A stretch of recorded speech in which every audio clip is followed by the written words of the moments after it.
Hi all, Kat here from the Milwaukee Public Library for this week's First Chapter Friday Middle Grade Edition. As you can see, today I'm joining you from my house. But normally you'd see me, a youth services librarian, working at the Central Library downtown.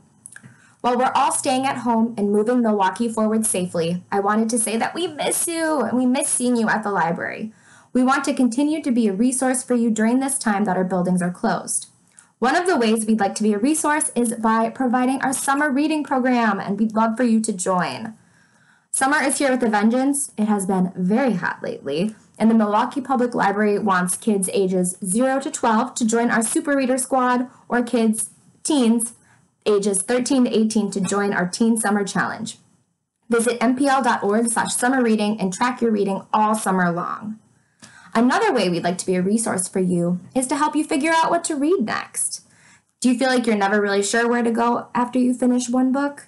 Do you read the same books over and over again, or maybe you read the same authors over and over again? Well, let's fix that with First Chapter Friday. Today, I'm going to be reading the first chapter of a great middle grade book that I think more people should be reading and talking about. All you have to do is sit back, relax, and enjoy. And, of course, add this title to your to-be-read list.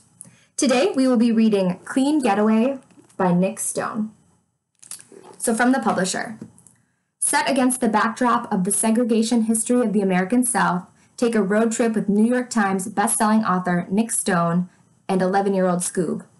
Scoob is a boy who is about to discover the world hasn't always been a welcoming place for kids that look like him, and things aren't always what they seem either, his grandma included. Today, with the permission of Crown Books for Young Readers, a part of Penguin Random House Publishers, I'll be reading the first chapter of Clean Getaway by Nic Stone. And one thing I would like to say before we dive into this book is that it's definitely a chapter book, but it also comes with some really, really great illustrations. So I'll be showing you the illustrations from the first chapter. So without further ado, here's chapter 1. And we're starting out right away with this beautiful full-page map of Alabama. And chapter 1 is called Quite a Ways to Go. It might sound silly, but to William Scoob Lamar, the Welcome to Alabama the Beautiful sign looks, well, beautiful. Not as beautiful as his best friend Shanice Lockwood in her yellow sundress, but beautiful enough to make Scoob tip his head back, close his eyes, and sigh into the breeze blowing through the open passenger side window of G-Ma's Winnebago. Exhale Dad's lockdown, inhale the sweet fragrance of freedom, while this smells like pine mixed with a little bit of truck exhaust. You all right over there, Scooby-Doob?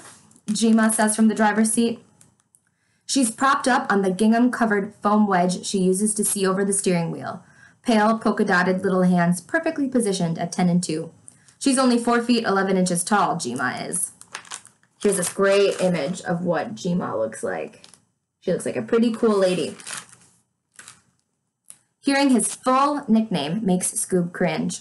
G-Ma gave it to him when he was 5 years old and obsessed with an old cartoon he used to watch at her house about a dog who liked to solve mysteries.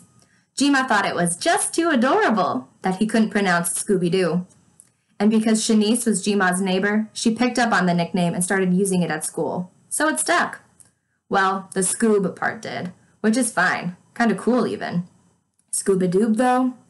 G-Ma, he says, you mind if we stick to Scoob? The rest is a little babyish. No offense.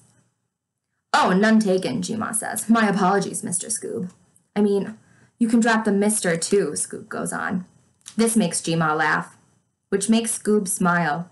He'd never tell anybody, but there's really no sound in the world he loves more than his grandmother's barking laughter. Dad's not a fan. Says it grates on him because it's the one reminder of G-Ma's past smoking days and potential future lung cancer. But it reminds Scoob of elementary school days playing card games she taught him that he wasn't supposed to know the rules for, like Texas Hold'em and blackjack. Even now, it blows Scoob's mind that a harsh, booming sound like that could come out of a person as little as G-Ma. I mean it, though, she says. You feeling all right? I'm not driving too fast, am I? She kicks him a wrinkly wink. Now Scoob's the one laughing. He looks up from the brand new road map she handed him once they were both settled and seatbelted. According to the speedometer, the brand new Winnebago he and G-Ma are in has a max speed of 120 miles per hour. But Jima has yet to push the needle to 60. Definitely not too fast, Jima. Though I do wonder if there's a minimum speed limit law you're breaking. Oh, you hush, she says. Speaking of which, you never said if you liked my new sweet ride or not. That's what you guys call it these days, right? A sweet ride. She says it in a way that makes her sound like a smarmy used car salesman with oil-slicked hair. Scoob chuckles and shakes his head. Then he peeks over his shoulder into the back.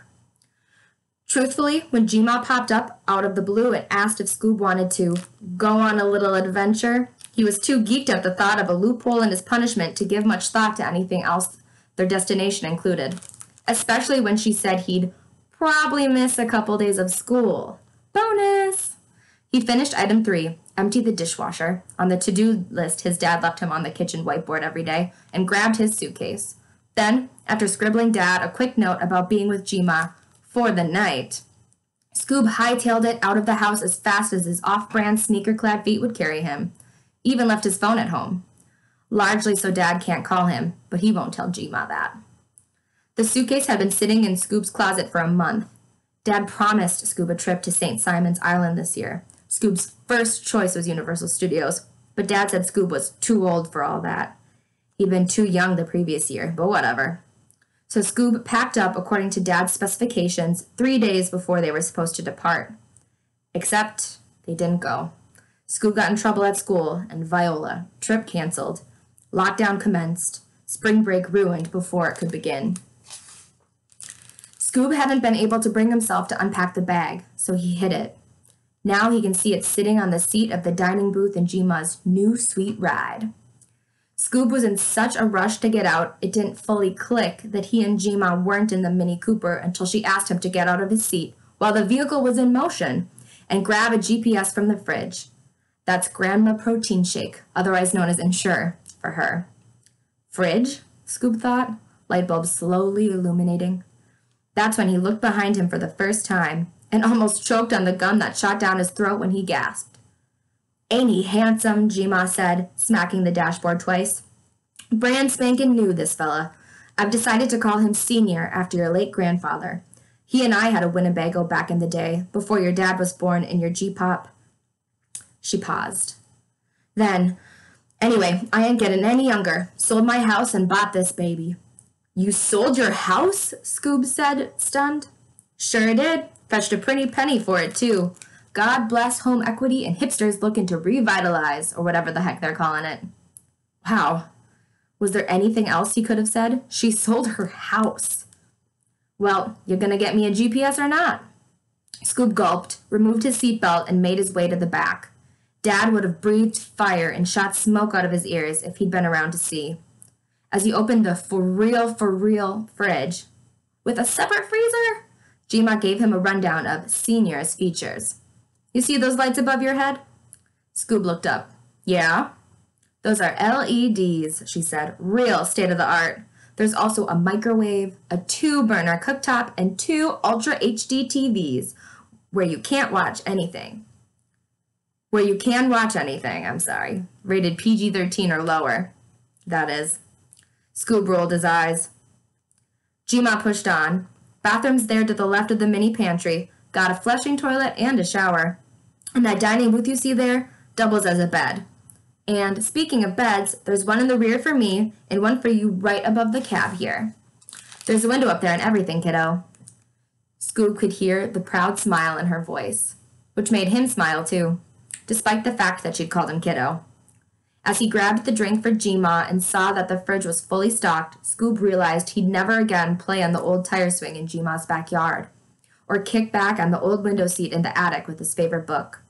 When it hit him in that this bizarre truck that contained everything a person needs to live, this thing, was now Jima's house? Creepy. Jima's fingers do a tap dance on the steering wheel, pulling him back into the present, and he takes a deep breath and lets his eyes continue to roam around the open space behind him. It's so weird to him that if he has to pee, all he's got to do is walk like 15 feet to the little bathroom. And it flushes? Where does this stuff even go? It's not like they're connected to a sewer. And what about the dirty dish and shower water? Jima's house had one of those old-school bathtubs with the fancy metal feet, And Scoob secretly loved to get in with one or two of the lemon-sized balls Gma would buy that would fizz up like Alka-Seltzer and turn the bath all kinds of wild colors. Plop, fizz. And the water would be blue and kind of shimmery, like taking a soak in the galaxy. This RV doesn't have a tub, so no more galaxy baths. His gaze catches on the kitchenette thingy as he faces forward, which just adds to his sudden sadness.